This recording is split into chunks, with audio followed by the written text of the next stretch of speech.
Hello. Welcome to the evening chill. This is the video for this week's class theme, which is fluid movement. And we could say, what is fluid movement? And what does it have to do with this class? And what does it have to do with nervous system regulation? Regulating my nervous system. So let's start with the observation that really there is no such thing in a human body, really truly, as linear movement, as non-fluid, or we think in terms of fluid, we think of spirals and arcs and curves, the way that we see water move. But in our society, we have a very strong emphasis on linear movement and linear causality, and we grow up in an environment where our fight or flight energy, which is by its very nature linear, it doesn't really want to waste time trying to solve a problem. It wants to go directly at the problem, and this over time becomes ingrained in the way we move through life. It becomes ingrained in our movement language, how we do the dishes, how we respond to a telephone call, whatever. These kinds of linearly directed movement patterns are ingrained in all of us. And what happens in childhood is that they often don't work. Unfortunately, the child's body is programmed to incorporate some kind of effort to solve the problem of the threat, or the all kinds of ways that the messages come that the child isn't good enough, which triggers its fight or flight, and then lunges forward with a attempt of some kind, and then it doesn't work. And instinctually in the body, this ends up freezing and flopping. Freezing, we're going to focus on here, which is to say, then the options go from very few options to no options. We're frozen. And this freezing then also gets manifested in our bodies, in our movement patterns, and where in our bodies we might have free-flowing movement and expression, and where in our bodies we might be unbalanced or stuck or tight or tense or something. And so I feel like a lot of us, me included, are spent much of our lives like kind of vacillating between these forward directed attempts of things at life, and just not caring, giving up, freezing, feeling hopeless, and so forth, and being stuck in immobility. So fluid movement, however, is actually inherent to most of the biology, if not all of the biology of the planet. Anything, quote, biological is of water. And so really, truly, our bodies are always moving on many levels, but certainly just on the level of water and the fluidity and the softness of the tissues of the body, for example. So, but it's also programmed into our nervous system, and that can show up like with this rocking, how you don't have to tell a mother to rock a baby. It's just going to show up naturally. It's a very deeply instinctual thing, and it actually, so here's one thing we can right away associate this movement with the undulation of waves in the ocean, for example. So there are way more kinds of fluid movement than we could ever talk about, and it shows up everywhere. But there's a way in which, as we were developed in our nervous systems inside of and out of a fluid environment, to this day, my body's nervous system is existing and is of a liquid, watery substance, then there are certain ways that the body prefers or is naturally oriented towards fluid movement. And we can enter into practices that can cue different kinds of fluid movements in a way as a process of remembering back some of these qualities of water or fluid movement, that they have both the capacity for deep nourishment, but also the capacity for expression. And so fluid movement is a way that the body is expressing itself, whether or not we're aware of it at all.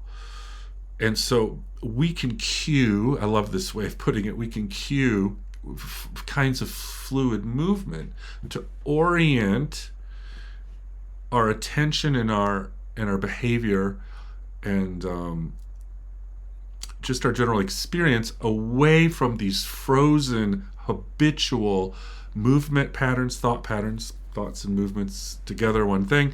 We orient them away, our attention away towards the experience of whatever the fluid movement is. In this case, because we're using this pillow dive, then we start with this rocking, and it could be very subtle to cue this rocking movement.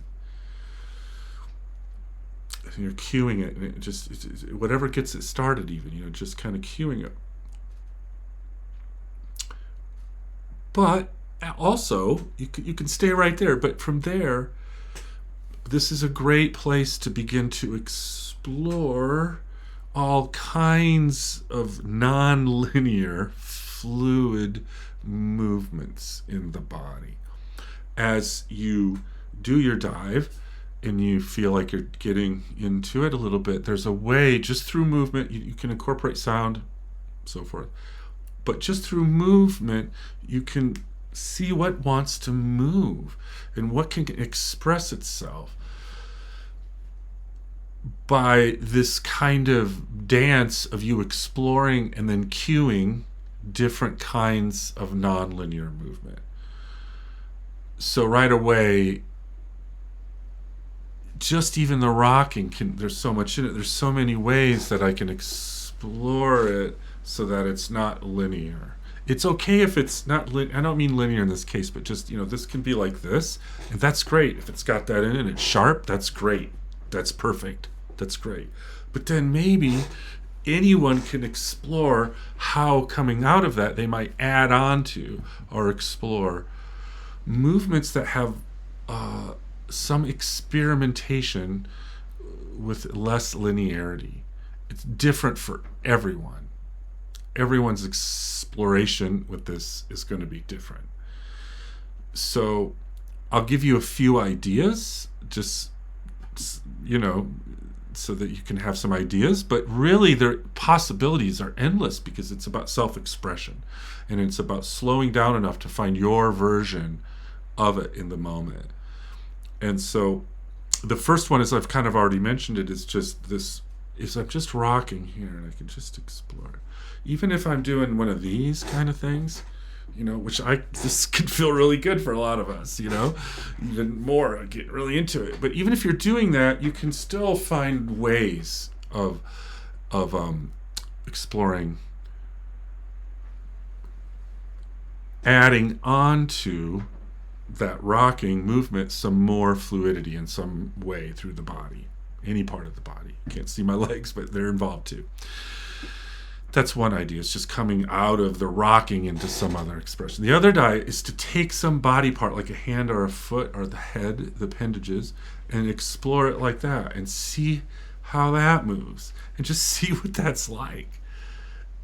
So you can think of the pillow dive part of it as the core of it, and that you can add on to any kind of fluid movement. So you can add on hands, you can add on feet, head, and then explore that.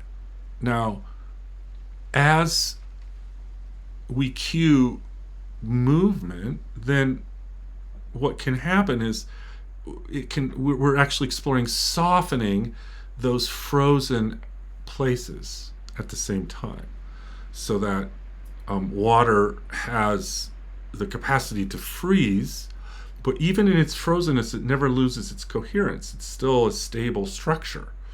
it's just frozen. It doesn't, and we need that capacity. We have to, it's essential to survival to have that capacity to freeze. And also, we have the capacity to rethought, to remember. And the water, as it does that, it's incorporating more and more wholeness, or we could say that there's an integration. So over time, these practices start to, where I cue movement in one part of the body, say for example fluid movement, then it wants to cue, you can feel how it moves, repatterns, you could say, through the body. And then that's a chance either for us to be aware of that and just enjoy it or explore it, or actually get in with it and explore with it, cue different movements that seem to want to be explored. So exploring non-linear movement can be a very powerful way to soften your habitual tendencies and give us more imaginative ways of thinking about our lives, really. So I have personally found it enormously soulfully enlivening and healing, and to be in communities of people who were highly courageously devoted to this kind of exploration. Very validating, because we don't really need all of that linear stuff as much as we think we do. We can actually have many other possible responses. So this week we're going to explore fluid movement, fluid motion, whatever you want to call it, non-linear movement, in ways that we can do just right through, inside of this dive that we do. And just see what comes up and have a great exploration of this capacity. So I hope to see you there. Bye.